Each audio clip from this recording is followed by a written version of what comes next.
When Charles Day lost control of the flatbed truck he was driving, its cargo of beehives spilled on the roadside, setting loose millions of agitated bees. Charles was trapped inside the wreckage. As the massive swarm attacked, his nephew Michael Brown struggled to free him.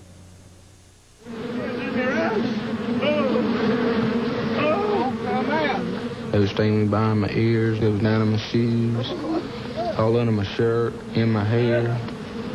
I was saying to myself, get up there to the road, try to get them all off of you, know, and then I thought about Charles down in there, can't get out. So what's the difference? He ain't no different than I am. Coffee County EMS units were dispatched to the scene of a truck wreck. Sheriff's Deputy Evelyn Taylor arrived first, not knowing anything about the truck's cargo. Can you imagine getting out of your car and 100,000 bees swarming towards your lights? I didn't realize at that time that the lights and the sirens just aggravated the bees more. The man was trapped in the truck and was receiving numerous bee stings constantly. The other guy said smoke would help keep the bees away from Mr. Day in the truck. And I give him what I had in the car, paper and stuff, to burn. They went into the car with me, stinging me. I started calling, letting everybody know that was responding to be prepared for multiple bee stings. And bees are dangerous. They can kill you.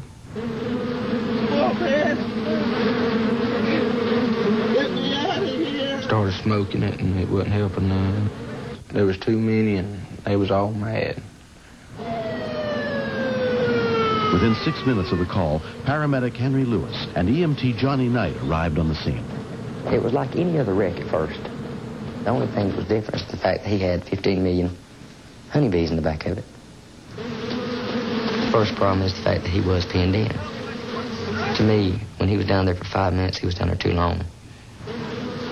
It looked like there was possible femur fracture, so you can have blood loss, plus bee stings. He was in a lot of trouble. He had to be removed from the truck. We were trying to get as much help out there as we could, but yet a lot of people are allergic to bees. If the EMSs or firemen or anyone that was in that group that was allergic to bee stings, they knew not to get out of the vehicle. Douglas City firefighter Waylon Moore and his partner arrived to begin the extrication. They tried to protect themselves by wearing full turnout gear, but it didn't work. First thing they hit was my bald head, right up under that helmet. It started stinging me up under my coat, right around my eyes, my arms, got up my britches. There were so many bees on the back of that ambulance. They were just falling off in clumps. Your ambulance is your best friend because there's everything you work with besides your knowledge. And you couldn't get near it. I've had people pull guns on me, and you can usually talk to them or else you can respond back with firepower. But these bees didn't respond to anything. How many bee stings does it take before you die? Nobody knows. I know Mr. Day was stung thousands of times.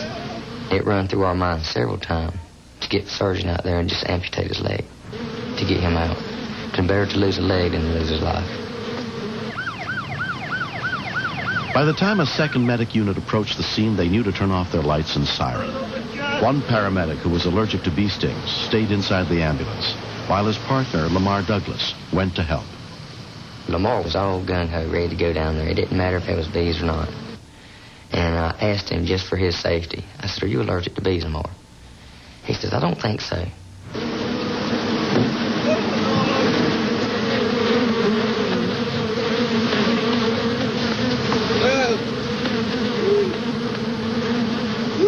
Lamar was down there 30, 45 seconds. When he come back up the embankment, there were just bees all over the side of his face.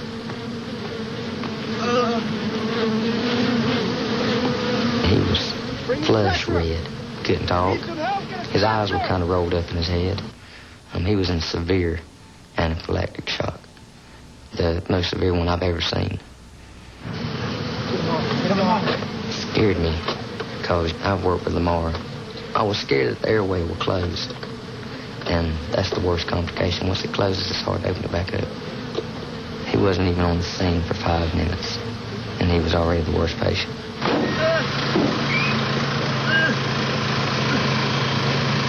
We only had 2 units, 4-man crew, and one of them was going to be useless, Lamar, and the other guy was allergic to bees and knew it.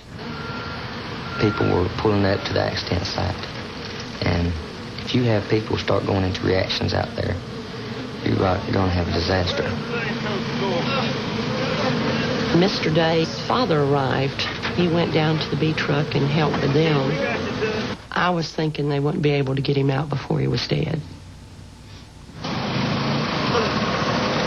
right, get him, boy. By the time rescuers were able to free Charles, he had been pinned in the truck for almost an hour. Around the same time, a water truck they sent for finally arrived. That helped a lot with the bees when they started spraying them. Calmed a lot of them down. They started going back towards the hives. We really worked hard to keep Lamar from dying, and his heart rate's already in the 200s. Normal breathing flush. Patient also is finally immobilized. He had an IV established. Both these patients have lactating range status. Electrons on board. 10-3 baseline. Both patients have. I looked at Henry, and he just turned real pale. I was scared because we'd used all our medications for allergic reactions on Lamar. All I could think about was we'd given them all the drugs and I'm fixing to die. Wheelchair. Next thing I remember, we were at the hospital. I'm not sure if it was the bee venom or just fatigue, or probably both. Everybody got a series of shots, and, they assessed us real quick, and had to go back to work. Lamar. Paramedic Lamar Douglas and the driver of the truck, Charles Day, were admitted to Coffee Regional Hospital under the care of Dr. Romulo Navarro. I was surprised that Lamar was still alive. Bee sting is sometimes even worse than a rattlesnake. You can die in 15 to 30 minutes if you develop an anaphylactic shock. He's breathing. He's breathing. Okay, let's go. Because Charles Day was a beekeeper for many years, he had a high tolerance to bee stings. He was treated for injuries suffered in the accident and released 4 days later. Lamar, can you hear me? Lamar Douglas was hospitalized for 8 days. Hold your breath, Lamar. I woke up in the ICU about a day and a half later. The doctors have told me they didn't give me much chance of coming out of it. That I was just a very lucky, paramedic. Then it was sort of like cleanup time. We had to keep the road sealed off for several days due to the fact of the bees. Anyone riding through there, if they had their windows down, the bees would automatically attack.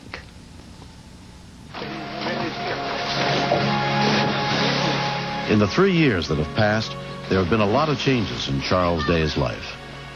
I got completely out of the bee business. Since then, I've got married again. In essence, the bees brought us together. Charles moved to Florida after the accident, where he met Judy Mattis. I wouldn't wish the wreck on anybody.